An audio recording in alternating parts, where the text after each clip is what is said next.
வணக்கம். இப்ப நாம பார்க்க போறது லலிதா சஹஸ்ரநாமத்தினுடைய 7வது நாமமான சதுர்பாஹு சமன்விதா அப்படின்னு சொல்லப்படக்கூடிய நாமம்.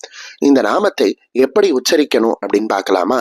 சதுர் பாஹு சமன்விதாயை நமக அப்படின்னு சொல்லணும். இதுல வரக்கூடிய சேவானது முதல் ச அப்படிங்கிறதுனால அழுத்தி சொல்லாம சதுர்பாஹு அப்படின்னு சொன்னா போறோம். இதுல வரக்கூடிய பாஹு அப்படிங்கிற வார்த்தையில ப அப்படிங்கிற வார்த்தை 3வது பாவா இருக்கிறதுனால சதுர்பாஹு அப்படின்னு சொல்லணும்.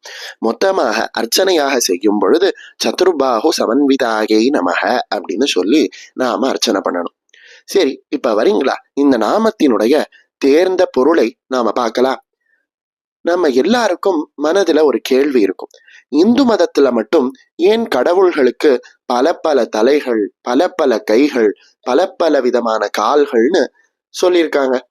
ஏன் நம்மள மாதிரி கடவுளுக்கு 2 கை 2 கால் அப்படின்னு சொல்லல அப்படின்னு கேட்டானா, அதுக்கு பின்னாடி ஒரு பெரிய விளக்கமே இருக்கு. ஒருத்தரோட பலம் அதிகமாக இருக்கு அப்படின்னா அது அவர் எப்படி காட்டுவார்?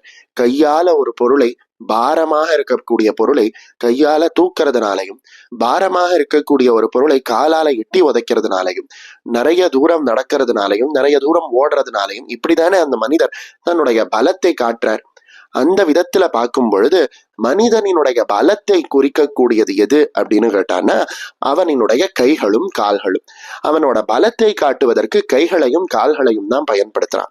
நமக்கு இருக்கக்கூடிய பலம் சொற்ப பலம் தான். ஆனா அம்பிகையோட பலம் அப்படின்னு பார்த்தான்னா அது என்னைக்குமே பூரணமாக இருக்கக்கூடியது, ரொம்ப உயர்ந்ததான ஒரு பலமாக சொல்லப்படுது. நம்மளோட பலத்தினால பூமியில இருக்கக்கூடிய ஒரு வஸ்துவை தான் நம்மளால தாங்க முடியும். ஆனா அம்பிகைக்கு இருக்கக்கூடிய பலத்தினால அவ இந்த உலகத்தையே தாங்குறா இல்லையா?